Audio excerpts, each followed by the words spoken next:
Hello दोस्तों, veterans, नमस्कार।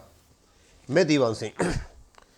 मैंने पहले वाले वीडियो में आपको बताया था कि अब मैं अपने चैनल पर कुछ नेशनल और इंटरनेशनल मुद्दों को लेकर के आऊँगा। हमारी एक्स सर्विसमैन संबंधी या सर्विंग सोल्जर संबंधी कोई समस्याएं होंगी या उनके फिगर्स या डिटेल्स होंगे, उनको भी हम यहाँ लाते रहेंगे। आज सबसे बड़ा गर्म मुद्दा है इलेक्टोरल बॉन्ड्स। और गर्म मुद्दा केवल क्यों है कि ये कुछ लोगों के द्वारा बनाया हुआ है, और दूसरा माननीय सुप्रीम कोर्ट का जो फैसला आया था कि भाई इसको आप क्लियर कीजिए, यानी इसको वेबसाइट पर लाइए, एसबीआई से कहा और फिर इन्होंने चुनाव आयोग से कहा, उसकी वजह से भी हो गया। आखिरकार ऐसा इसमें है क्या जिसकी वजह से ये इतना गर्म मुद्दा बना हुआ है और इसके पीछे कौन कौन पड़े हुए हैं? तो मुझे मेरे जो पथ प्रदर्शक है उनके वीडियो बहुत देखता हूं मैं, सुमित अवस्थी जी, उनके चैनल पे एक चार्ट मिला मुझे। उस चार्ट को मैंने लिया। इस चार्ट को वो अपने तरीके से प्रतिपादित कर रहे थे और मैं इस चार्ट को अपने तरीके से प्रतिपादित करूंगा। रोजाना इस पर वीडियो बनाए जा रहे हैं। वीडियो बनाने में कौन कौन है और हल्ला मचाने में कौन कौन है? सबसे आगे कांग्रेस, उसके बाद आप, उसके बाद प्रशांत भूषण जी। बताऊंगा ये क्या क्या है। जितने भी दलाल पत्रकार हैं, दलाल पत्रकार का मतलब जो लोग चैनल पर वीडियो बनाते हैं और केवल को कोई लेने देना नहीं है इलेक्ट्रल बॉन्ड से। केवल यदि आप भाजपा की या मोदी की बुराई करोगे तो इनके चैनल को देखा जाएगा, इनको उसके पैसे मिलेंगे। टुकड़े टुकड़े गैंग और टूल किट पूरा का पूरा। अब इन्होंने एक चीज को पकड़ा है इसमें। पहले तो मैं ये बता दूं कि 2018 में इसको लाया गया और केवल इसलिए लाया था कि जो मनी लॉन्ड्रिंग हो रही थी कैश में, उसको रोकने के लिए, और सारी पॉलिटिकल पार्टी जिसमें शामिल थी, और पारदर्शिता लाने के लिए। पारदर्शिता तो है, ये पता चलता है किसने बॉन्ड खरीदा, ये पता भी चलता है किसको दिया और किसके अकाउंट में गया। ये नहीं था कि सऊदी अरब से यूएई से मनी लॉन्ड्रिंग के माध्यम से कैश आएगा और घरों में मिलेगा। जैसे मिला था इत्र व्यापारी, समाजवादी पार्टी का इत्र व्यापारी था यूपी में, उसके घर में जैसे कैश मिला था, उसको रोकने के लिए। आखिरकार इसमें इतना हल्ला क्यों मचाया जा रहा है? तो जब इन फिगर्स को हम देखेंगे तो इसमें पता चलता है कि सबसे ज्यादा जो चंदा मिला है ये मिला है बीजेपी को, 6,566 करोड़ के आसपास, और टोटल है इसमें 8,970 करोड़, यानी लगभग 80% इलेक्टोरल बॉन्ड भाजपा को मिला है। उसके बाद इसमें कांग्रेस को मिला है 1123 करोड़ और टीएमसी को मिला है 1,092 करोड़, और भी पार्टी जो है उसमें बीजेडी को मिला है 774 करोड़, और इसमें आपको मिला है 94.85 करोड़। इसमें सबसे ज्यादा कांग्रेस चिल्ला रही है, फिर टीएमसी चिल्ला रही है, फिर आप भी चिल्ला रही है। ये चिल्ला क्यों रहे? अब इस हिसाब से लगा जाए, ये जो चार्ट मेरे पास है, तो 8,970 में से 6,566 करोड़ चला गया केवल बीजेपी को, लगभग 80%। अब ये तो स्वाभाविक सी बात है कि भाई जब दूसरी पॉलिटिकल पार्टी जो है और अकेली पार्टी को इतना जा रहा है तो फिर तो थोड़ी सी अंदर एनवीएस तो होना ही है, थोड़ा ईर्ष्यालु तो होना ही है। अब हम इसको दूसरे तरीके से देखते हैं कि पॉलिटिकल पार्टी को चंदा तो मिलेगा, आज से नहीं पहले से लेते आ रहे हैं, कैश में लेते थे, कई प्रकार से लेते थे। उस कैश वाले ट्रांजैक्शन को रोकने के लिए इस इलेक्टोरल बॉन्ड को लेकर के आए थे।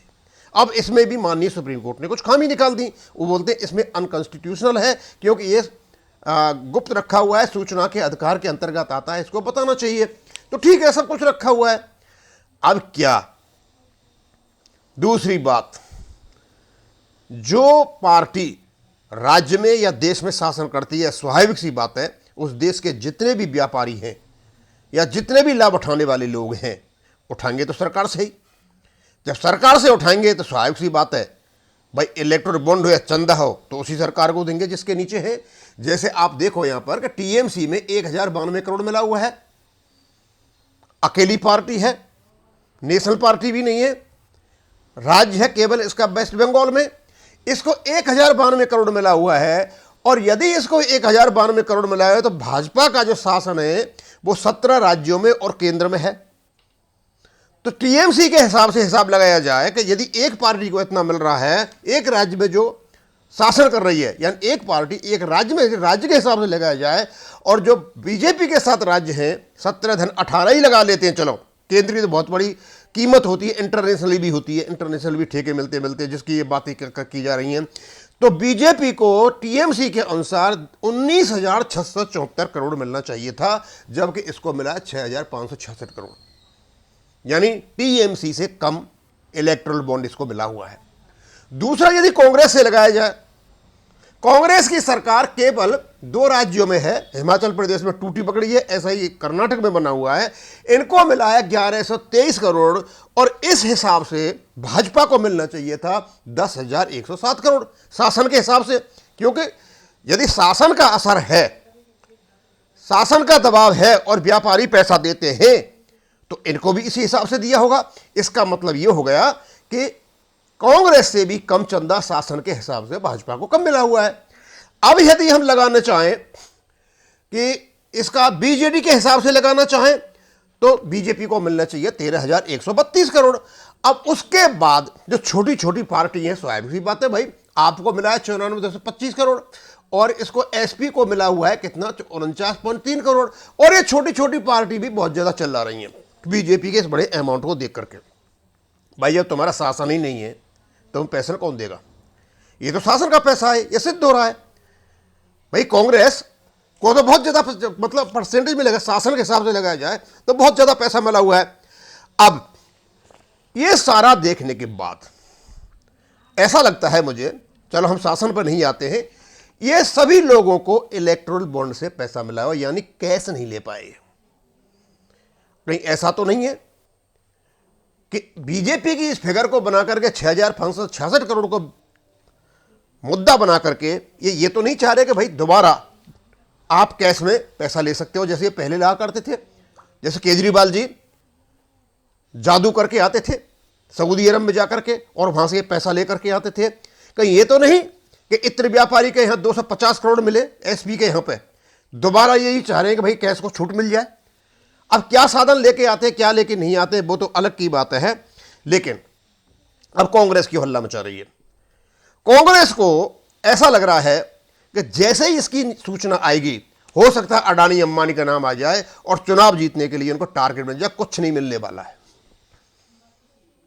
उसके बाद आपका तो स्वाभाविक है कि उनके जो संयोजक हैं, कोऑर्डिनेटर हैं, और पर ईडी की तलवार लटकी हुई है, तो उनको तो हल्ला मचाना ही मचाना है। और दूसरा ये चाहते हैं कि भाई कैसे भी करके ये खत्म हो जाए तो हमें जो कैश का रास्ता मिल जाए तो आराम से हम कैश किसी से भी ले सके। प्रशांत भूषण हल्ला तो मचाना ही है क्योंकि उनका जो एनजीओ था एडीआर और दूसरे 1-2 बंद हो गए, इनके चहियों के बंद हो गए। ये वही आदमी है अपने दफ्तर में बैठ करके जम्मू कश्मीर में रेफरेंडम करा रहा था। ये वही आदमी है जो 370 को खत्म कराने की, तो पुणे लाने की बात कर रहा था। ये वही आदमी है जो 3 तलाक को रखने की बात कर रहा था। ये वही आदमी है जो राम मंदिर को बनवाने से रोक रहा था। तो स्वाभाविक बात है ये आदमी तो बोलेगा ही बोलेगा। और दलाल पत्रकारों के सिर्फ यूट्यूब चला करते हैं, अच्छी खासी उनके व्यूज आते हैं। और देखता कौन है उनको देखता है टुकड़े टुकड़े gang, tool kit gang, opposition party. Modi ji के खिलाफ बोलिए, आपको व्यूज मिलेंगे और आपका चैनल चलेगा। अब रही इसकी बात, ये तो सारी चीज ये है।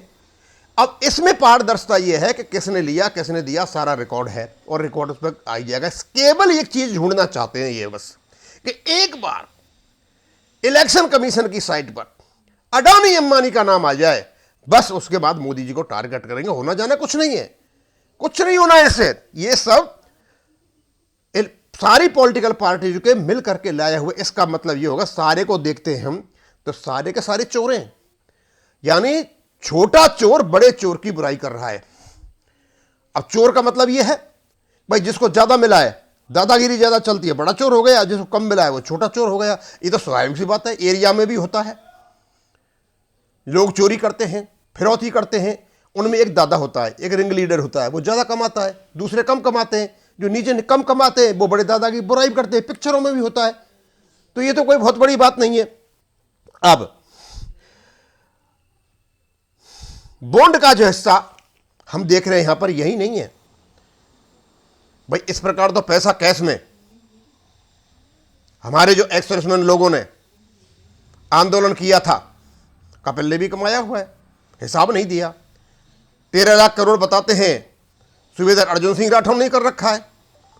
20-25 लाख एक्स रुपये के नाम पर वॉइस ऑफिसर्स ने पैसा इकट्ठा कर लिया, जब अभी तक केस नहीं लगा पाए ये लोग और अभी पैसा इकट्ठा करने में लगे। ये भी एक प्रकार की चोरी है।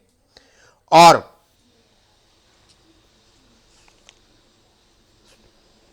ये अपने मेजर जनरल सतवीर सिंह साहब ने 2015 में एक लंबा चौड़ा अमाउंट इकट्ठा किया था। और एक पार्टी और बनी है, जवान किसान पार्टी। अब उनको कोई इलेक्टोरल बॉन्ड तो देगा नहीं, बट पैसा तो उनको भी चाहिए। अब वो भी इसलिए हल्ला मचा रहे हैं इसका कि भाई ये कहीं चला जाए तो कहीं हमें कैश मिल जाए। और कैश कहां से मिलेगा? बाहर से मिलेगा। इतना आसान काम है नहीं।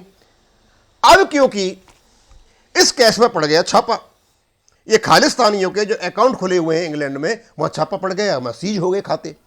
ये सारी जो बातें चली हुई हैं, तो अब ऐसा लग रहा है कि आखिरकार इसके हल्ला मचाने के पीछे रीजन क्या है कि राजनीतिक तो नहीं है। राजनीतिक यह है कि केवल और केवल राजनीतिक दल जो खुद भ्रष्टाचार में डूबे हुए, यदि इलेक्टोरल बॉन्ड को माना जाए, वो बीजेपी को टारगेट कर रहे हैं। या फिर यह है कि कैसे भी करके रास्ता खुल जाए और यूएई से इनको पैसा आना शुरू हो जाए। इस पिक्चर को देखने के बाद मुझे नहीं लगता कि इनमें से कोई भी दूध का धुला है। यदि इलेक्टोरल बॉन्ड भाजपा को ज़्यादा गए हुए तो इसलिए गए हुए कि उसका देश में 18 राज्यों पर शासन है, केंद्र को मिला करके। केंद्र का तो मतलब सब राज्यों के बराबर है। और जिनको एक एक राज्य में शासन है, उनको यदि इतना इलेक्टोरल बॉन्ड मिला हुआ है, तो बीजेपी को तो टीएमसी से भी कम मिला हुआ है, कांग्रेस से भी कम मिला हुआ है और बीजेडी से भी कम मिला हुआ है। अब ये ढूंढना क्या चाहते हैं? ये सिर्फ ये ढूंढना चाहते हैं कैसे भी करके 15 मार्च को अडानी अंबानी का नाम आ जाए। लेकिन मुझे लगता है यहां भी इनको निराशा हाथ लगेगी। अडानी अंबानी का नाम आने से कुछ नहीं होता। इलेक्ट्रल स्कीम एक सरकार की निकाली हुई स्कीम है कैश ट्रांजैक्शन को रोकने के लिए।